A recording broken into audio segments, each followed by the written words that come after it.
Hello, everybody, and welcome to this our Advent reflection. My phone at the moment is deciding whether it wants to buffer or not. Goodness me, in this day when there are boosters around the house to make sure that we stay connected through Wi-Fi, still technology is intent on defeating me. But we come together on the fourth day of our Advent meditation to consider Christmas is part of God's big story. Once upon a time, the story of the Bible was really well known. After all, for many people, it was the only book that they had. And in a time before 100 channels of high definition satellite TV or cable TV, unlimited internet sites, and a zillion computer games, people read it for pleasure. The result of this is that carol writers could and did make reference to all sorts of things that now have us wondering. Think, for instance, of one of our oldest Christmas hymns, O come, Emmanuel, which may well be 900 years old. Let's look at the first verse alone. O come, Emmanuel, and ransom captive Israel, that mourns in lowly exile here, until the Son of God appear. Rejoice, rejoice, Emmanuel shall come to thee, O Israel. A not unreasonable sequence of questions would include, who is Emmanuel? Why is he going to ransom captive Israel? And why are they mourning in lowly exile? And that's just the first verse. First, let's think briefly about Emmanuel, a name that appears in a number of carols. It is a title used in a very significant prophecy in Isaiah, and it means God with us. Given that most of our problems come from our separation from God, the idea that the coming deliverer will allow God to be with us is the very richest of promises. But what about the exile and captivity bit? A central Bible narrative is about how the human race rebelled against God and became enslaved to evil. But in his mercy, God chose to rescue the human race and began by choosing one man, Abraham, and from him and his descendants created a special people, the Jews. Over 2,000 years, God communicated with his people, who had come to be called Israel, though through teaching, prophecies, and discipline. The relationship between God and his people was, for the most part, strained, but briefly the people obeyed, and God blessed them. At the very time of King David and his son, King Solomon, God's people lived God's way in God's land. These were, if you like, the glory days. But the glory days were only a few decades. The rot set in. Once more, God's people disobeyed him, and some 6 centuries before the birth of Jesus, Israel was taken into captivity in Babylon.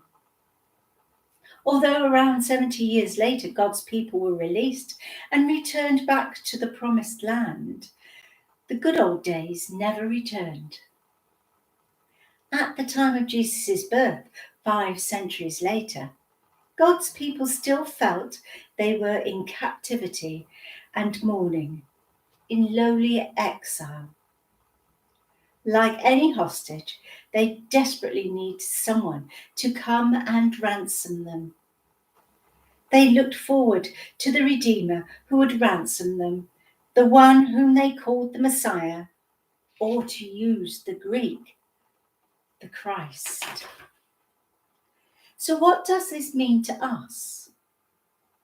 The major point is that we should rejoice because God has kept his promises to his people. It's an encouragement to us to hang on in there with God. He may take his time, but he will deliver. He has always done so in the past, and he will do so in the future. Oh come, Emmanuel, and ransom captive Israel, that mourns in lowly exile, until the Son of God appear. Rejoice, rejoice, Emmanuel shall come to thee, O Israel. O come, thou rod of Jesse, free thine own from Satan's tyranny.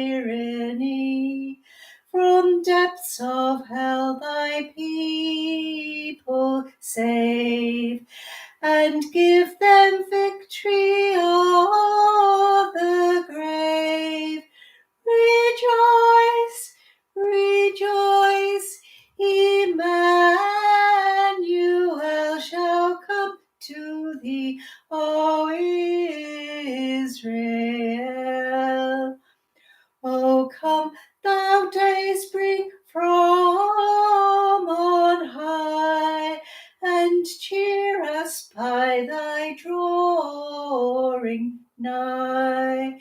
Disperse the gloomy clouds of night, and death's dark shadows put to flight. Rejoice, rejoice, Emmanuel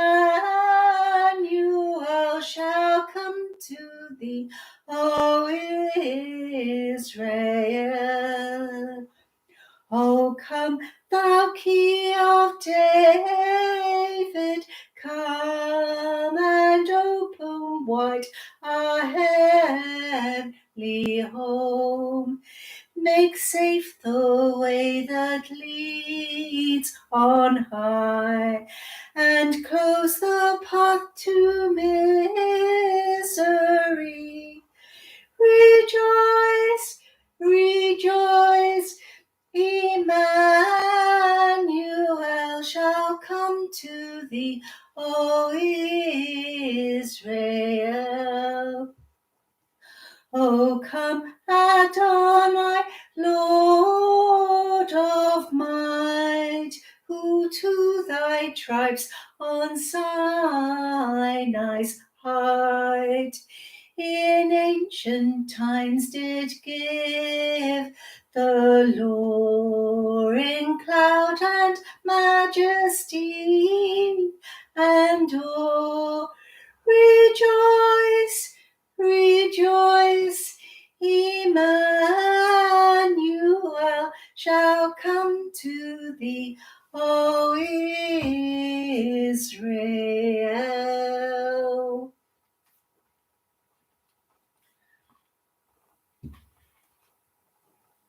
And so we finish our day 4 meditation.